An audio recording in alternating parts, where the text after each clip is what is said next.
Hello, Bleeding Critic. Told you I'd be back for more. Those of you who follow me on Twitter will know me as Bohemian Celt. You've probably seen me stalking Bleeding Critic's feed because he's my favorite fiend.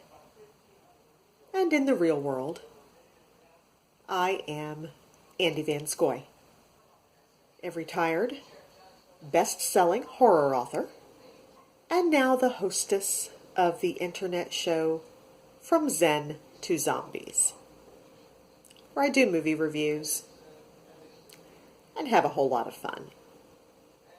I'm also a fledgling filmmaker, which I'm having a lot of fun doing. Bleeding Critic was kind enough to have me do a horror therapy and then asked me back for another one. If you insist, I've been involved in the paranormal my entire life. I am an empath. I grew up in a haunted house. The house I live in now had a presence for a while. She's not as active as she used to be. Truth be known, we were probably too freaky for her. I have books on the market from when I was writing about my paranormal experiences. I have done conventions. One convention in particular will always stand out to me. And that was the year I was asked to be a guest speaker at the Great Appalachian Spook Show at the Twin Cities Opera House in McConnellsville, Ohio. The Opera House is like something out of a movie. Creepy, ancient, old, musty. It is an awesome sight, and everyone needs to visit it at least once. I arrived early for the spook show and was fortunate enough to be given a private tour. My speeches, broken into 4 parts, are on my YouTube page. I looked a lot different back then, talking a number of years ago, but yes, that is me on stage. We were walking around. I was feeling the place out, so to speak. Lots of activity. But the most interesting activity was that night during the ghost tour. The hosts of the spook show offer ghost tours. During the day, while I was on my private tour, I was taken upstairs, up onto the catwalk. A little girl named Elizabeth lives on one side. I wasn't told anything about who lived on the other side. But as we were walking, I stopped and looked up, as I often do. I tend to look in the direction where I feel something. And I casually quipped, "I'm being watched.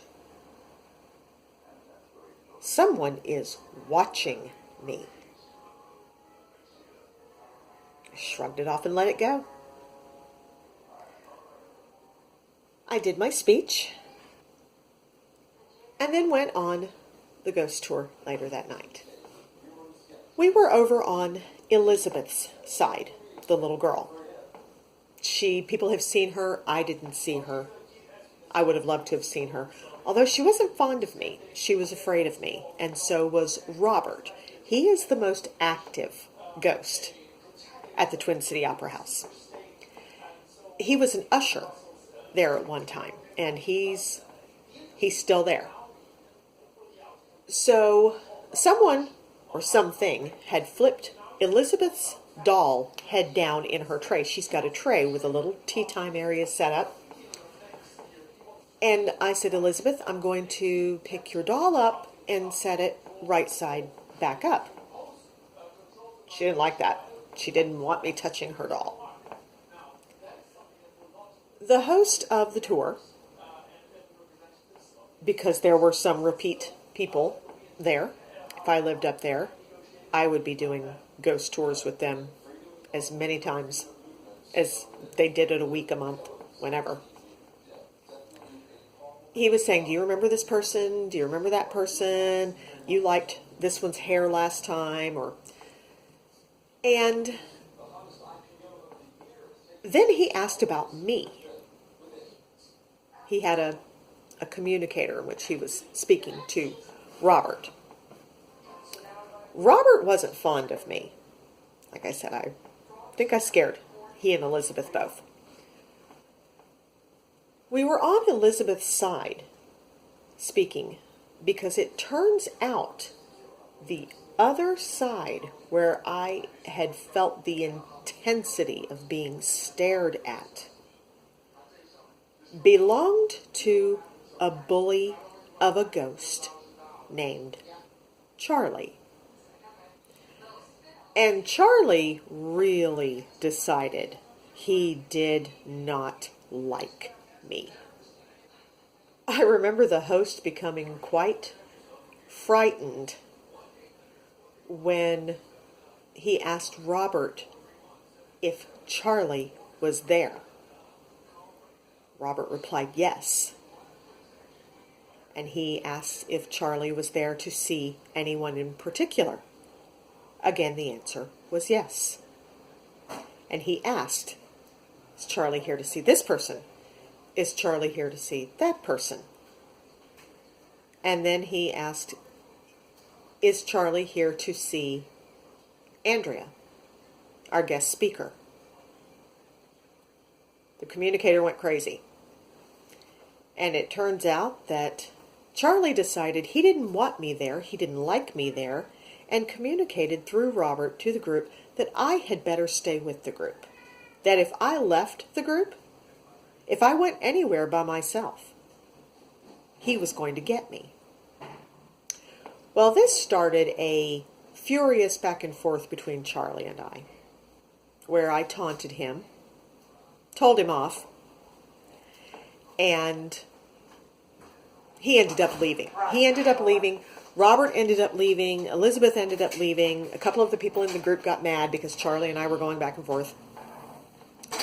And I didn't get to go back the next year for the spook show because my parting words to Charlie as we turned around to leave the catwalk and go back down to join the rest of the group, my parting words to Charlie were, I didn't think you had the guts to do anything. Anytime you're ready for round 2, I'll be back. Bring it. And one of these days, I hope to fulfill that pledge.